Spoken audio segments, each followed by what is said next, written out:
As we've been reporting in our news bulletins, the SABC is now approaching the Labour Court with an application to have irregular appointments and promotions declared invalid. This emanates from the 2014 Public Protector's Report, when governance and ethics fail.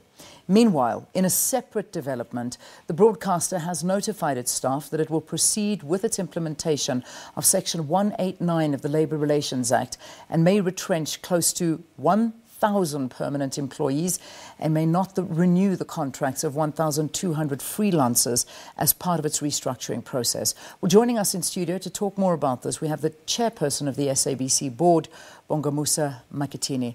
Good to have you in studio. Thanks so much for your time and coming in to talk to us. Good morning, and good morning to your listeners and viewers. So our first point of conversation is obviously the approach to the Labour Court now. What exactly are you heading to the Labour Court now? I mean, the Public Protector's Report's been out since 2014. What are you hoping to achieve with this? Basically, what is expected of us as the board is to implement the recommendation of the Public Protector's Report and the report that came out of the ad hoc committee. So by law, we are expected to rectify and correct all the wrongs that happened under that era. So what basically has happened after the Public Protector's Report, we've done a review and a verification to establish if we still have those employees that may have been irregularly promoted or who got salary increases without following the due process. So we have then to deal with that situation. Are they still in the SABC's employed? Are you allowed to talk about the logistics around this? The review that we've done has established that there are still those employees who may have benefited under that era. And as the board, it is our commitment to make sure that people are promoted based on merits, not based on some patronage or some favoritism that may have happened under that era. So it is important for us to drive this process, as we said and indicated that we're in the renewal and the rehabilitation process, which requires us to correct all these irregular appointments and promotions. How many people are we looking at? It's quite a number of people, but what I would want to really focus on is that the costs resulting from this process is basically close to about 60 million rands. And that's why it becomes a very critical thing to address, because it will demoralize those who are working hard every day if they see people who have not really contributed much getting salary increases that are not justified. Yeah, it certainly is. It is very demoralizing when you're getting orders from someone who is not necessarily doing anything, and that is a good thing to be able to correct. Are you in a position to tell us where these appointments are within the organisation? Most of them will be at management level, but at this stage, I'm not at liberty basically to divulge the names and all of that. But what I'm comfortable to share is that the cost associated with this process is about 60 million rand. Looking at our financial situation and our commitment that we communicated around our turnaround plan, one of the things we committed to deal with was legacy and governance issues, where we basically going to tackle each and every issue that was highlighted by the Public Protector's Report.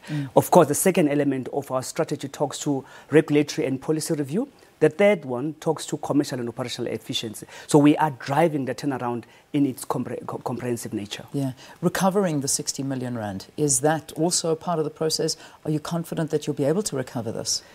We are approaching court today, so we are hoping that out of that court process, we will be able to recover these monies. It is important for the SABC to recover all the monies that we've lost. And that's why with the process that is being followed with the SIU, we're also pursuing quite a number of executives who may have benefited wrongly, because it is important for us to recover those monies. Yeah, all right. So we'll watch on that one. That's in the Labour Court, and that's going to take place today. That's when you're first approaching it. A separate issue, and I do divide the issues because they are two very separate issues. That Public Protector Report and finally implementing that, and then, of course, the talk of retrenchments at the SABC. I know the words could and maybe and it might be the case. How severe is it? Is it that, I know we're still speculating it might happen, but as you sit here as the chairperson, do you feel that's the only option and that retrenchments are going to be the way forward? Cost cutting is the thing that we cannot ignore. We've got to address the cost base of this business. Labour salary bill is sitting at about 3.1 billion rand. For an organization of 7.2 billion, that's about 42% of our revenue. It is not sustainable. But also, all South Africans are aware that during the era of Hlaudi and his board, a number of irregular appointments were done. A number of salary increases that were done that did not follow the financial planning of the organization. So we cannot sit here and pretend as if there is no need for us to review our structure and make sure we do what is right. But of course, this process needs to be subjected to a consultative process with organized labor, and that's the communication that was done yesterday, that we will now be embarking on a consultative process to find ways and to find each other on how best to address this. And it's going to be quite a quick process, because from what I'm looking at the timeline, you want the CCMA to be involved, you want this pretty much so to be finalised by the end of February 2019. So this is not going to be a long, protracted process. You want this to happen fast and vigorously. That's correct. We don't have time. I mean, if you look at our situation as the SABC, we're sitting at about 1.3 billion rand debt. And every month it's a scramble, you know, who we pay first. As a result of that, we're not able to invest in our core business, which is content and the things that will make SABC attract the necessary revenue and meet our public mandate. So at the end of the day, we have to forge ahead and do what is right. But in as much as we're under time pressure, we still have to make sure that we follow every aspect and follow the process to make sure that we properly consult and thoroughly consult so that we are aligned on what we're doing. What's been the reaction from Labour Union? I know this only came out late last night, but Labour unions, because you know the understanding was that their Section 189 was not going to be implemented. Labour unions have a job to defend employees and to defend their membership. As the board and the executive, we have a job to work together with unions, making sure that we both work towards the sustainability of the SABC. So reality is they've been consulted and management continue to engage with the unions in terms of our financial situation. What I'm comfortable with as the chair is that we've been very transparent as the SABC about our dire financial situation. You certainly have been, and I think the pressure cooker has just gotten hotter and hotter, and now it seems that it's going to boil and very much so right over, in fact. And I want to talk to the staff, because it's one thing just talking about numbers, but when you're talking to people, it's a very different story. I mean, the numbers that have been thrown out, that there could be retrenchments close to 1,000 permanent employees, 1,200 freelancers. I mean, we're looking at getting rid of close to a third of the workforce, 2,200 people. This is a lot of people who are going to be affected. Who is going to be affected, I should say. In the communication that came out, everybody will be affected, all levels and all divisions. And this is what I want to correct, that this process will target the lower levels. That's not correct. We're targeting everybody.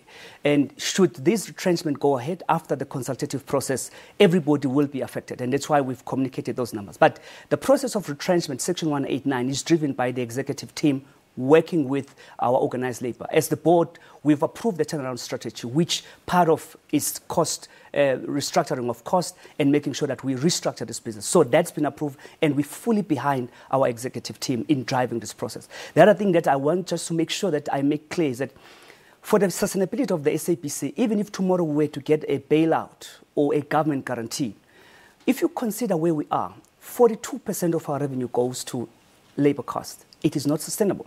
And we don't want to be continuously going back to government asking for help. We've got to restructure our costs and make sure that this business is able to stand on its own. It becomes financially viable. And that's a process that we've committed to. There's also a process where you're happy for staff, you're happy for anybody to come forward if they do have any other options for to not be able to go the retrenchment route. Yeah, that's why we're going to the consultative process, because in a consultative process, that's where you find each other. That's where you find ways to mitigate the impact. I mean, we may have communicated numbers, but that is basically the information that was requested on the 12th of October by organized labor when they were engaging with management. And we've provided that to enable this process then to continue with them having all the necessary information that they need to engage with management. Yeah. The Department of Communications, have they had any word in this whatsoever? We're working very well with our shareholder. Of course, as the board, we have the responsibility to do what is right for this organization. Our fiduciary duty as the board is to make sure that we don't trade recklessly, and we make sure that this organization is financially viable. So we believe that all the stakeholders will play their part. shareholder representative, our employees and our other stakeholders to work with us to turn around the situation and make sure that SABC becomes viable. Because if we don't do that, can you imagine a South Africa without a public broadcaster? What will then happen? Yeah. Chairperson, I know that your time is precious, but if we may just ask you to stay on a little bit, we need to pay the bills, which I think you'll respect, then bring the news headlines, and then we'll wrap up our conversation straight after that. Please don't go anywhere. We're going to wrap up this conversation with the chairperson of the SABC after our news headlines, but let's take a break first.